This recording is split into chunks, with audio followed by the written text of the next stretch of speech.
और दो राष्ट्रपति देखे इस कार्यकाल में और 3 उपराष्ट्रपति देख लिए इसी कार्यकाल में। तो मैं जानता हूं कि महामहिम की स्क्रिप्ट की क्या पृष्ठभूमि है।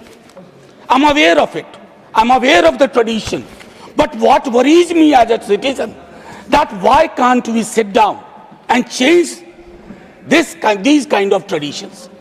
महामहिम जब घर से निकलती होंगी उड़ीसा, झारखंड, बिहार, सड़कों से, उन्हें बहुत कुछ दिखता होगा जो अभिभाषण का हिस्सा नहीं है।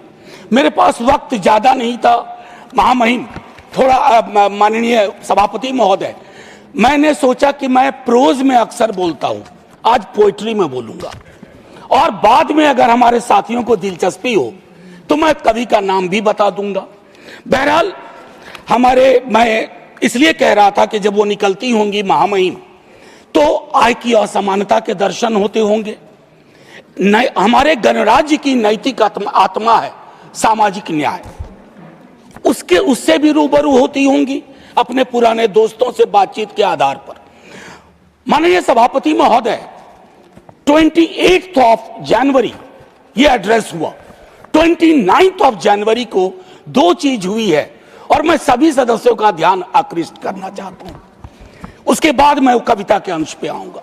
माननीय सभापति महोदय, उस दिन कोर्ट में 2 ऑब्जर्वेशन बहुत महत्वपूर्ण है। एक कहा गया कि क्या हम उल्टे पांव की यात्रा पे निकल पड़े हैं, पीछे की ओर जा रहे हैं, यूजीसी रेगुलेशन के संदर्भ में। मेरा दिल किया कहूं, जी हाँ हजूर। You got only 6 minutes. Sir, I thought you sought your protection. 2 minutes extra I'll take and I'll wind up without ringing the bell. जी हाँ हुजूर, एक देश के रूप में हम उल्टे पांव नहीं, पूरे तामझाम के साथ पीछे की ओर मार्च कर रहे हैं। यह भटकाव नहीं है, यह घोषित नीति है। हमारा गंतव्य आसमान की ऊंचाई नहीं, अतीत की खाई है। मैं क्यों कह रहा हूं? जब कहा गया कि ट्रेड यूनियन विकास में अवरोधक है, मैं जानता हूं यहां हमारे तमाम साथी अलग अलग दलों के, हम ट्रेड यूनियंस को किस तरह की महत्ता देते थे और देते हैं। फैक्ट्रीज एक्ट नहीं होता, एम्प्लॉयज स्टेट इंश्योरेंस एक्ट नहीं होता, मैटरनिटी बेनिफिट एक्ट नहीं होता और तमाम चीजें नहीं होती। और सर, उल्टे पांव की यात्रा का एक आलम है कि आज से नहीं, जब पहली बार मैंने सदन में कहा था कि मेरे घर आएंगे कभी मौका लगे माननीय सभापति महोदय, मैंने 4 तस्वीर लगा रखी है एंट्रेंस पे। वो सीवर में उतर के मरने वाले हमारे लोग हैं। जहरीली गैस किनको मार रही है? मुझे मंत्री महोदय ने जवाब दिया था 98% एक ही जाति के, उपजाति के लोग हैं। ये अपने आप में बताता है कि हम पीछे ही चल रहे हैं। माननीय सभापति महोदय, अब मैं कविता के अंश पे आता हूं। किसी से कोई शिकायत नहीं, यह चिट्ठी महामहिम के नाम है। महामहिम के माध्यम से देश के नाम एक खत।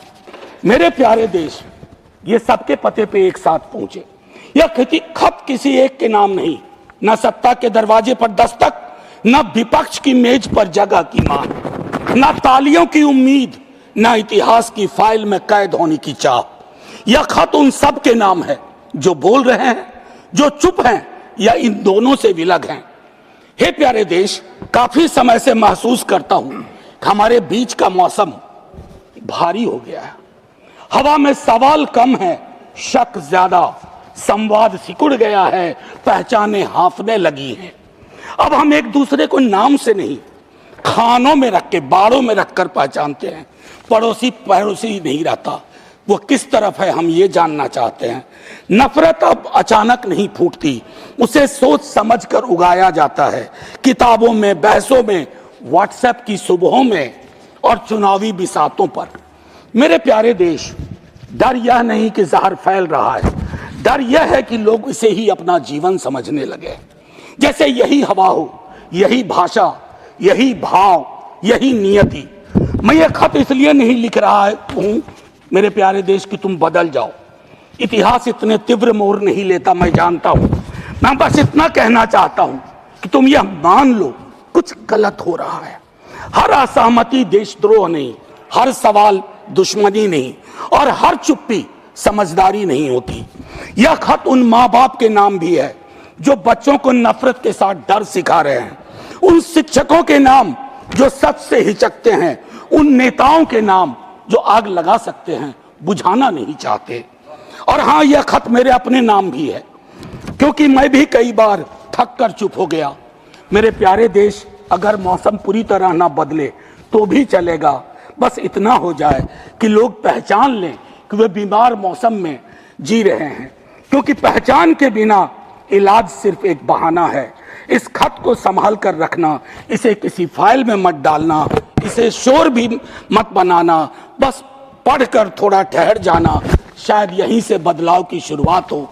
माननीय सभापति महोदय, मैं कहना चाहता था बहुत कुछ। महामहिम के अभिभाषण के संदर्भ में, राष्ट्रीय सुरक्षा की चिंताओं पर, घरेलू राजनीति के जहर पर, आय की भयावह असमानता पर, बेरोजगारी के दंश पर, लेकिन चुप रहूंगा। बोलूंगा तो फट पड़ूंगा। आप में से कई लोग साथ में फट पड़ेंगे और वह सत्ताधीशों को नागवार गुजरेगा जो कभी इधर हैं कभी उधर हैं, क्योंकि वे खौफ खाते हैं छात्र युवाओं के सवालों से ही नहीं बल्कि अप्रकाशित पुस्तकों के पन्नों से भी। बकौल सर्वेश्वर रहा सक्सेना, बकौल सर्वेश्वर सनद रहे। देश सिर्फ कागज पर बना नक्शा नहीं होता, देश रिश्तों से बनता है। और जब सत्ता रिश्तों पर शक बोने लगती है तो संवाद देशद्रोह हो जाता है और सवालों से लोग डरने लगते हैं। फिर सरहदें नहीं टूटती, देश भीतर से चुपचाप दरकने लगता है। जय हिंद कहूं इससे पूर्व आपका धन्यवाद करना चाहता हूं। मैं चाहता हूं कि हमारी इस पूरी रवायत को, इस पूरी परंपरा को मैं जानबूझ करके इसको संदर्भ में रखना चाहता था कि हमारे संवाद के भी तरीके बहुत बदल गए हैं। ना जाने क्यों, मैं 100 दफा कह चुका हूं। 1 मिनट का वक्त दीजिए सभापति महोदय। ना जाने मैं क्यों एक सांसद के रूप में महसूस करता हूं कि हम एक दूसरे से दुश्मनी की जुबान में क्यों बात करते हैं। अगर इधर से कोई कुछ बोले तो क्या जरूरी है कि उधर से उस तरह का शोर मचाया जाए जिसके बगैर भी संसद में बात की जा सकती है। मैं पढ़ता हूं, मैंने 52 की संसद के बारे में पढ़ा, 57 पढ़ा। विपक्ष बहुत छोटा था, लेकिन छोटा आकार अपने आप में ये नहीं है कि विजडम भी छोटा ही होगा, ज्ञान भी छोटा ही होगा, सोच भी छोटी ही होगी। मेरा मानना है कि ये बैरियर टूटने चाहिए। इसे कोई अन्यथा न ले। इसे कोई अन्यथा न। सुधांशु जी, आज तक सदन में कभी कोई ऐसी बात नहीं बोली है जिससे किसी की गरिमा पर चोट पहुंचे। क्योंकि इस सदन में आया था तो नेहरू, प्रोफेसर हिरेन मुखर्जी, मीनू मसानी, राम मनोहर लोहिया को पढ़ के आया था। मैं चाहता हूं मेरा सदन जब कल को चर्चा हो तो वो नाम पुराने नहीं लगे, बासी ना लगे, उन नामों को लोग आज भी अंगीकार कर सकें। जय हिंद सर।